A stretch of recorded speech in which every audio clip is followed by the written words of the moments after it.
All right, this is part 3 of Confusion in Christianity, decoding the doctrines. And most people really don't read the Bible from the narrative of Genesis 6, which is unfortunate because you don't know why Jesus Christ is your Lord and Savior. You don't even know why. And that's bad. Very bad. So I'm just doing my part. So this is part 3, fallen angels, giants, and demons. Okay? Hope you're ready. Let's go. Reading an account like this without the bold or underlined portions or any backstory would confuse most people at face value and has created much controversy through the years. This type of account has been used as a lever against the God of the Bible to discredit his intentions by provoking murder and genocide toward other people.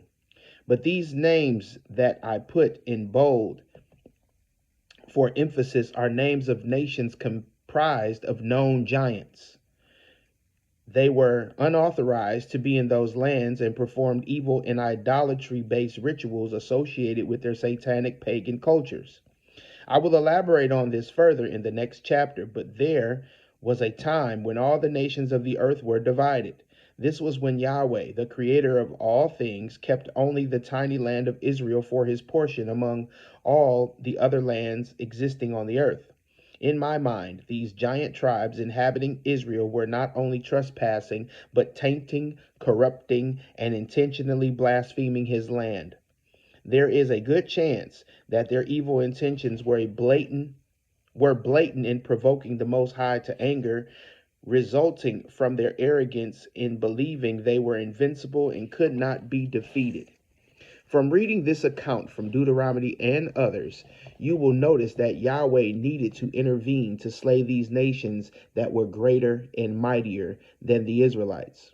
These Old Testament battles were not always prefaced in writing by informing the reader that these groups were offspring of Nephilim embedded in the text in all caps. The authors and readers in those days knew precisely who these groups were and did not need an explanation. Still, this moniker of these nations being greater and mightier than the Israelites is a giant clue. God told the Israelites that he would turn these greater and mightier nations over to defeat them, and their instructions were to utterly destroy them. I think God wanted the Israelites to walk in direct faith and not fear these mighty nations, believing he would help them perform the impossible task of defeating these giants instead of doing it all for them.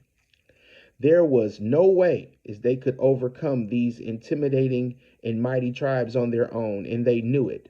In addition to the fact that these Nephilim breeds were direct enemies of the Creator, the Israelites were not allowed to intermarry with them because they would contaminate their seed with the enemy, and which was forbidden. I believe this was off limits with swift penalty involved because God was planning on a Messiah to come through Israelite ancestry, and it needed to be undeniably pure at all cost. There could not be any hint of corruption involved with the inception of the prophesied anointed one, so it could be proven, says without a shadow of a doubt, and that the lineage of the Messiah had nothing to do with the corrupted seed lines of Satan. Does a story like this one from Deuteronomy seem offensive to the reader when put in its proper context of overtaking arrogant evil giants who had a long-term agenda of slavery, depopulation, and preventing the Messiah? Or should God be viewed as a torturous bully of humanity or a promoter of unsubstantiated genocide, as many modern-day enemies of God have touted? Says maybe you are not entirely convinced that these battles consisted of giant opposition. Then let's look into this a little further. If we return to the 7 names given in the passage from Deuteronomy chapter 7, verse 1 through 5, For more context, these giant clans were so prevalent during this time that the King James Version records the word Amorites 72 times within the Old Testament. These Amorites consisted of a single tribe among many others, in addition to the 7 nations mentioned in this passage. Additionally, the Canaanites are mentioned 54 times, the Jebusites 23 times, the Hittites 22 times, the Perizzites 18 times, the Hittites 16 times, and the Girgashites only 5 times. In total, these 7 tribes were mentioned 210 times in the Old Testament when referring to these battles of destroying these nations while annihilating every man, woman, child, and in some cases, even their livestock. These nations were hybrid groups beyond reconciliation, and destroying this evil seed from the land was the only option. Furthermore, many of these races of giants were residing in the land of Israel, even more than this list of 7 that I just tallied. But we will continue looking into other groups a little later. Some conflicting timelines are proffered. It's a good word there, I guess. But it is believed that Abram or Abraham was born around 350 years after the flood. At this point during Abraham's adult life, as we start to see the foreshadowing of future battles to be set forth against nations to exterminate people from the land. As I've said already, this is an aspect that many atheists have a big problem with as many believers who actually read the Old Testament. Agreeably, it is hard to reconcile how the Most High would command his people to go in and take these nations by killing every one of their inhabitants. But I would submit that this can easily be justified by understanding that these satanic bloodlines were occupying the chosen land in order to kill the prophesied anointed one. Additionally, beyond this critical aspect were their plans for humanity in the long term to potentially conquer and enslave the world. Let's advance this forward by referring to a portion of the covenant that Yahweh made with Abraham in Genesis 15. This would reveal the foreshadowing of future battles to come by setting the stage for this Old Testament battles that would take place for many years afterward. This is Genesis chapter 15, verse 18 through 21. On the day of the Lord, on that day, and the Lord made a covenant with Abram, saying, to your descendants I have given this land, from the river of Egypt as far as the great river, the river Euphrates, the land of the Kenite, the Kenizzite, the Cadmonite, the Hittite, the Perizzite, the Rephaim, the Amorite, the Canaanite, the Girgashite, and the Jebusite. This passage reveals that these nations already existed at the time of Abraham, and you probably noticed that many were groups listed in the last text we reviewed from Deuteronomy chapter 7. Only now, as we are seeing even more of these tribes mentioned initially, proving a more extensive scope of these civilizations of giant descendants and battles that would follow. As we just read about the 7 nations greater and mightier than the Israelites, but this passage contains 4 additional names. It describes new groups known as the Canaanites, the Kenizzites, the Cadmonites, and the Rephaim.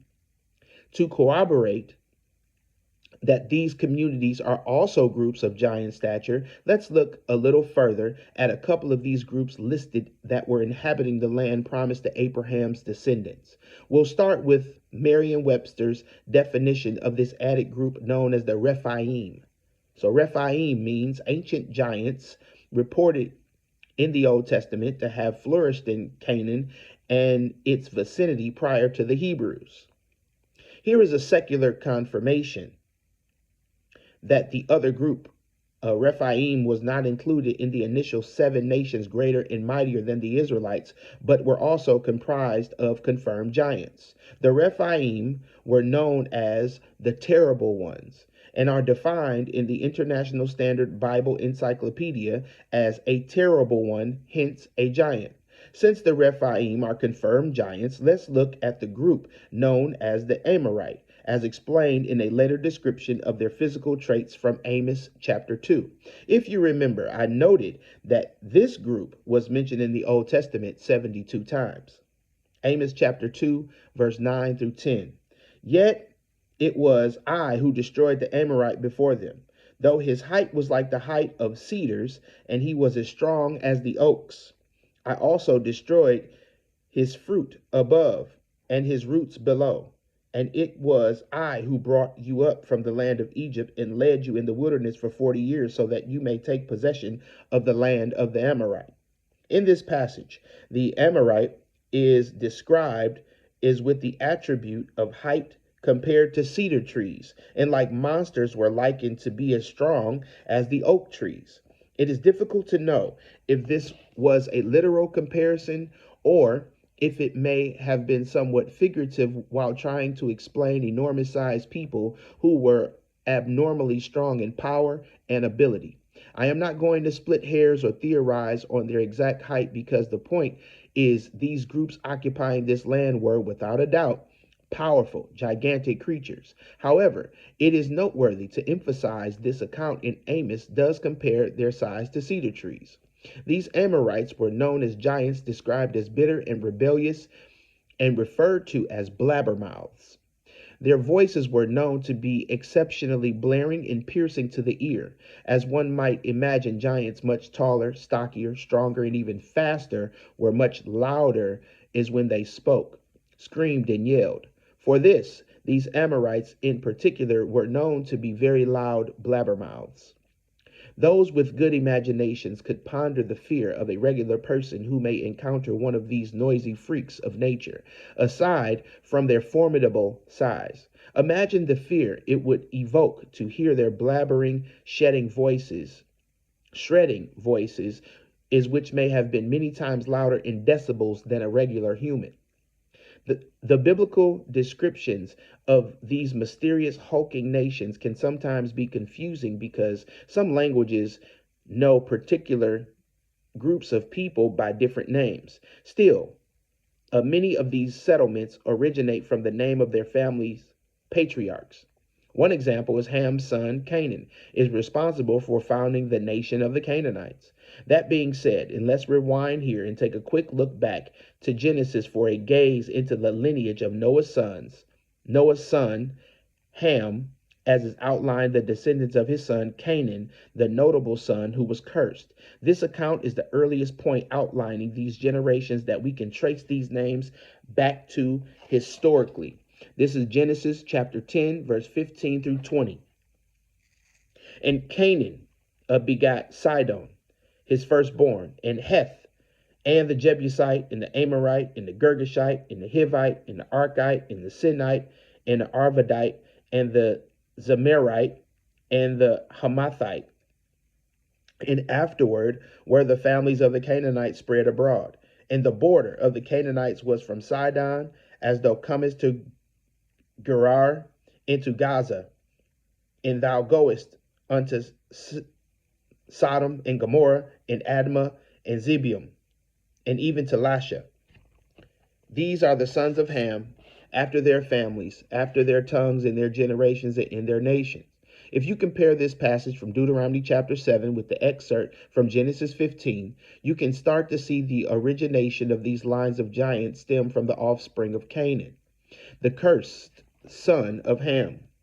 This excerpt from the Table of Nations proves is that the majority of giants present after the flood resulted from the spawn of Canaan, patriarch of the Canaanites. In addition to some of the names we touched on, there were many more groups not listed here that were probably conceived later, since there were many more giant communities cited as time went on. Some of these original groups most likely interbred with each other in later days, branching off into new giant sublines while taking on various other names. So let's introduce ourselves to another group that we have not come across yet in what we've read thus far, called the sons of Anak or Anakim. Deuteronomy chapter 1, verse 28. Where can we go up? Our brethren have made our hearts melt, saying, the people are bigger and taller than we, and the cities are large and fortified to heaven. And besides, as we saw the sons of Anakim there. Numbers chapter 13, verse 28 through 33. Excuse me. Nevertheless, the people who live in the land are strong, and the cities are fortified and very large. And indeed, as we saw the descendants of Anak there, Amalek is living in the land of the Negev. The Hittites, the Jebusites, and Amorites are living in the hill country, and the Canaanites are living in by the sea and by the side of the Jordan. Then Caleb quieted the people before Moses and said, "Is we should by all means go up and take possession of it, for we will certainly prevail over it." Is but the men who had gone up with him said, "We are not able to go up against the people because they are too strong for us." So they brought a bad report of the land as which they had spied out to the sons of Israel, saying, "And the land through which we have gone to spy out is the land that devours its inhabitants. And all the people whom we saw in it are people of great stature. As we also saw the Nephilim there, the sons of Anak are part of the Nephilim. And we were like grasshoppers in their sight, and so we were in their sight." Although this refers to some of the giant groups we read earlier, known as the Hittites, the Jebusites and Amorites, and the Canaanites, it was the sons of Anak and that the Israelites were most afraid of battling against. And by this, it would appear and that this group was even more prominent in size and perhaps even much stronger than the other confirmed giant clans. But there was a problem with their report, which is why it denotes it was a bad one. I believe this report was considered bad by overstating the stature of the sons of Anak. Although they were larger than others, they exaggerated their size by portraying them as a pre-flood Nephilim.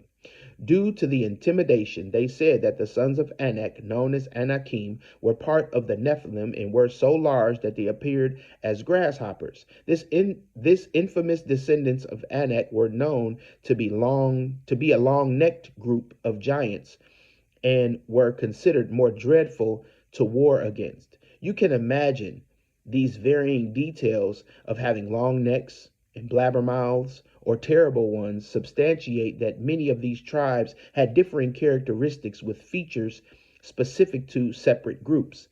Even though these groups are all referenced as giants, they probably varied in height, strength, and disposition, among other unique attributes. Let's further examine the Anakim by referring to the secular Merriam-Webster dictionary for their definition. Anakim, Aboriginal giants reported in the Old Testament to have inhabited southern Palestine before the Hebrews entered the land and virtually annihilated them. Now that this definition is confirmed in the secular, let's read another Bible passage describing the Anakim. Deuteronomy chapter 2, verse 10 through 12. The Amim lived there previously, a people as great, numerous, and tall as the Anakim. Like the Anakim, they too are regarded as Rephaim, but the Moabites call them Emim. The Horites previously lived in Seir, but the sons of Esau dispossessed them and destroyed them from before them and settled in their place, just as Israel did to the land of their possession which the Lord gave them. Aside from the Anakim, from this passage, as we know that other giant groups known as Emim and the Horites. The Horites were said to be, defeated earlier in a battle against the sons of Esau. This passage also points out that the Emim were a great, numerous, and tall as the Anakim. Remember, these Anakim were feared more than the other giants, and the Emim are compared to them. Is with some additional poking around as we can find the term Emim translates from Hebrew as proud deserters, race of giants, proving even more of these enormous groups that dwelled in the promised land at that time. But let's put them to the side and look further into the Rephaim outlined in Deuteronomy chapter 3 for additional details. Deuteronomy chapter 3, verse 1 through 11. Then we turned and went up the road to Bashan. And Og, king of Bashan, came out with all his people to meet us in battle at Edrei. It says, but the Lord said to me, do not fear them, for I have handed him and all his people and his land over to you, and you shall do to them just as you did to Sihon, king of the Amorites, who lived in Heshbon. So the Lord our God also handed over to us Og, king of Bashan, with all his people, and we struck them until no survivor was left, as we captured all his cities at that time. There was not a city which we did not take from them. 60 cities, all the regions of Argob, the kingdom of Og in Bashan. All these were cities fortified with high walls, gates, and bars, besides a great many unwalled towns, as we utterly destroyed them, as we did Sihon, king of Heshbon, utterly destroying the men, women, and children of every city. But all the animals and the spoils of the city as we took as our plunder. So at that time we took the land from the hand of 2 kings of the Amorites, who were beyond the Jordan, from the valley of Arnon to Mount Hermon. Sidonians call Hermon Syrian, and the Amorites call it Senir. All the cities of the plateau, all of Gilead and all Bashan, as far as Selakah and Edrei, cities of the kingdom of Og and Bashan. For only Og, king of Bashan, was left of the remnant of the Rephaim. Behold, his bed was a bed of iron. It is in Rabbah, and of the sons of Ammon. Its length was 9 cubits, and its width 4 cubits by the usual cubit. Here is we have another battle that seems very hard to understand, and why God, who laid out the commandment, thou shalt not kill, would command his people to kill every man, woman, and child. But these civilizations were not ordinary people by any measure, but hybrids like the others. This account explains in the wrap-up that Og, the king of Bashan, was the remnant of the Rephaim at this time, whose bed was made of iron, which by measure was 9 cubits. There is some differentiations in the exact measure per cubit, which ranges from 18 inches to 20.4 inches. It also seems that the ancients had disparity in cubit length depending on the region, as some cubits were known to be larger than this in nature. But figures based on the cubit would put King Og's bed at a range of 13 feet 6 inches or 15 feet 4 inches in length. This measurement would presumably set King Og's height between 11 and 13 feet tall, which would be 1 to 3 feet taller than the dimensions recorded for Goliath. At this point in the narration, Og was the last of the remnant of the Rephaim in this region. So let's backtrack and cross-reference an earlier portion in Deuteronomy that also mentioned this clan of Rephaim. Deuteronomy chapter 2, verse 18 through 25. Today is you shall cross over the border of Moab. And when you come opposite the sons of Ammon, do not attack them nor provoke them, for I will not give you any of the land of the sons of Ammon as a possession, because I have given it to the sons of Lot as a possession. It is also regarded as the land of the Rephaim, because the Rephaim previously lived in it. It says, but the Amorites call the Zamzumian a people as great, numerous, and tall as the Anakim, but the Lord destroyed them before them. And they dispossessed them and settled in their place, just as he did for the sons of Esau, who live in Seir, is when he destroyed the Horites from before them, is they dispossessed them and settled in their place, where they remain even to this day. And as for the Avim, who lived in the villages as far as Gaza, the Caphatorim, who came from Caphtor, destroyed them and lived in their place. Arise and set out pass through the valley of Arnon. Look, I have handed over to you Sihon the Amorite, king of Heshbon, and his land. Start taking possession and plunge into battle with them. This day I will begin to put the dread and fear of you upon the faces of peoples everywhere, who, when they hear the news of you, who tremble and be in anguish because of you. Is we know that the Rephaim were definitely a race of giants, but here we find another giant class known as the Zamzumian, another tribe as great and numerous and tall as the Anakim. The name for this subculture of Zamzumian is in Hebrew means evil plotters. As we also see some other names is that we haven't seen yet pop up. If we took another look back to Genesis, is we would see even more giant groups described that we have not yet come across, which were also involved in these arcane territorial battles. Genesis chapter 14, verse 5 through 7. And in the 14th year, Chedorlaomer and the kings who were with him came and defeated the Rephaim in Ashtaroth Canaim, and the Zuzim in Ham, and the Emin in Shavah Kirathaim, and the Horites on their Mount Seir, as far as El Paran, which is by the wilderness. Then they turned back and came to Enmishat, or Mishpat, that is Kadesh, and conquered all the country of the Amalekites and the Amorites who lived in Hazazon Tamar. In addition to the Rephaim and Amorites and the Horites, as we now have two more groups compared to these giant nations. Here we see the Zazum, who lived in the region named after Canaan's father Ham.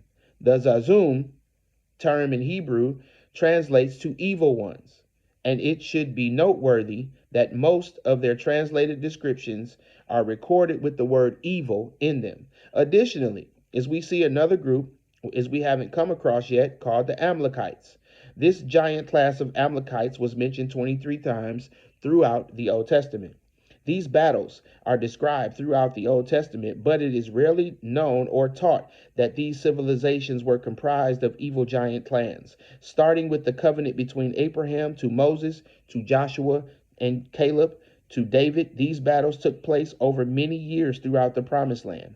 Joshua and Caleb were arguably the best and most faithful giant slayers, and Caleb was so loyal that he still partook in the eradication well into his old age. This excerpt from the book of Joshua documents Caleb in his elderly years still wanting to be obedient by routing out these creatures that remained in the land. Joshua chapter 14, verse 10 through 12. And now behold, and the Lord has let me live, just as he spoke, these 45 years, from the time that the Lord spoke this word to Moses when Israel walked in the wilderness. And now behold, I am 85 years old today, and I am still as strong today as I was on the day Moses sent me. As my strength was then, so my strength is now for war and for going out and coming in. Now then, give me this hill country about which the Lord spoke on that day. For you heard on that day that Anakim were there, with great fortified cities. Perhaps the Lord will be with me, and I will drive them out just as the Lord has spoken. Imagine being 85 years old and still have the will to battle large, formidable giants who were probably much younger. I think we can start to understand Caleb's faith in what took place by understanding how God helped the Israelites during these battles by looking at the details, accounting for the war that offers much more detail than that. There were a series of battles involving Joshua found in Joshua chapter 8, 9, 10, and 11. And I would encourage you to read these 4 chapters if you want to get the full flavor by reviewing a portion of Joshua's mission. But here is a small excerpt from Joshua chapter 10 for a taste of the things that took place when Yahweh helped the troops during these 5 combats. Joshua chapter 10, verse 5 through 15. So the 5 kings of the Amorites, the king of Jerusalem, the king of Hebron, the king of Jarmuth, the king of Lachish, and the king of Eglon gathered together and went up. They with all their armies encamped by Gibeon and fought against it. The men of Gibeon sent word to Joshua at the camp at Gilgal, saying, "Do not abandon your servants. Come up to us quickly and save us and help us. For all the kings of the Amorites that live in the hill country have assembled against us. So Joshua went up from Gilgal, he and all the people of war with him, and all the valiant warriors. And the Lord said to Joshua, do not fear them, for I have handed them over to you. Not one of them will stand against you. So Joshua came up upon them suddenly by marching all night from Gilgal. And the Lord brought them into confusion before Israel. And he struck them down in a great defeat at Gibeon, and pursued them by the way of the ascent to Beth Horon, and struck them as far as Azekah and Makkedah. And as they fled from Israel, while they were at the descent of Beth Horon, the Lord hurled large stones from heaven on them as far as Azekah, and they died. There were more who died from the hailstones than those whom the sons of Israel killed with the sword. Then Joshua spoke to the Lord on the day, says, when the Lord turned the Amorites over to the sons of Israel, and he said to the sight of Israel, sun, stand still at Gibeon, and the moon at the valley of Ajalon. And the sun stood still, and the moon stopped, until the nation avenged themselves of their enemies. It is not written, is it not written in the book of Jasher? And the sun stopped in the middle of the sky and did not hurry to go down for about a whole day. There was no day like this, like that before it or after that, is when the Lord listened to the voice of a man, for the Lord fought for Israel. Is we could spend a lot of time on this, but I want to highlight a few things from this text. The 5 Amorite kings were attacking the place of Gibeon, and the Most High told the cavalry, Joshua, not to be afraid of battling against them. Joshua was doing God's will, so he assured Joshua that none of them would stand against him. God confused these nations during this combat to level the playing field so the Israelites could overtake them. The giants had fled from the battlefield, were then struck with large hailstones sent by God, and these stones killed more of the opposition than the Israelite swords. It is conceivable that these stones may have been the size of great boulders moving hundreds of miles an hour from heaven, killing these giants on sudden impact by a swift strike to the head. If this occasion was not already supernatural enough, Joshua asked of Yahweh the unthinkable, that the sun and the moon stand still in the sky and not move any further in their circular ordinances. He asked for the localized sun and moon to stop moving over the earth so they could have enough time to complete their task under optimal daylight conditions. This detail should be most compelling for any remaining skeptic of biblical cosmology. This pause in rotation of the luminaries looks perfectly over an enclosed earth and would never work under a globe cosmology, even in the most far-reaching imagination. If you think this through for a moment, consider is what the rest of the world may have thought that night when the sun stopped its rotation, or the people who experienced an extra day of darkness on the other side of the world who never saw the sun for a whole day. This event was unprecedented and only took place once in history, and it is a fantastic concept to consider. The examples in this documented battle give us an idea of God's methods by helping his people battle giants that they could not consider defeating otherwise.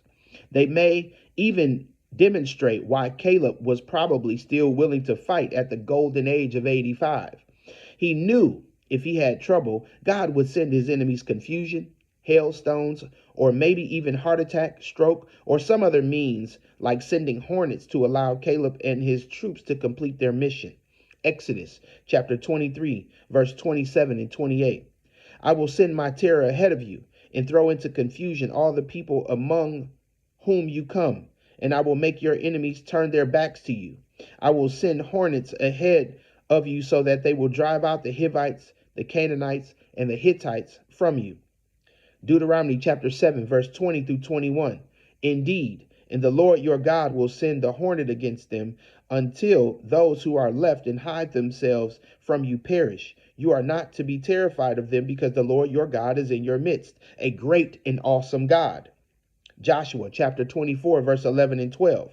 You crossed the Jordan and came to Jericho, and the citizens of Jericho fought against you, and the Amorite, the Perizzite, the Canaanite, the Hittite, the Girgashite, the Hivite, and the Jebusite.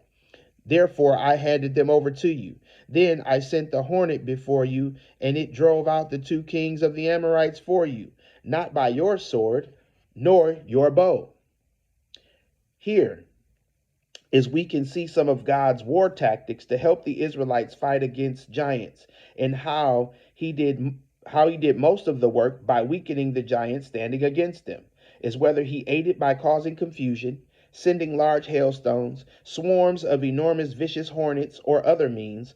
I think there is a parallel for us that we can infer from this story. If we walk in faith and obedience while performing the will of Yahweh, he will have our back and fight for us too. Is God did not ask his people to commit genocide against ordinary humans that he created in his image. However, he commanded his people to eradicate clans of evil giants who were prolific in reproduction and took purposeful residence throughout the promised land. They were not only enormous people squatting on the chosen land, they strategically inhabited Israel to lay an ambush to prevent the forthcoming Messiah. They were evil plotters aware of Genesis chapter 3, verse 15 prophecy, and were preparing for war against the anointed one. All right, so that's the end of part 3, and then we're going to go into part 4.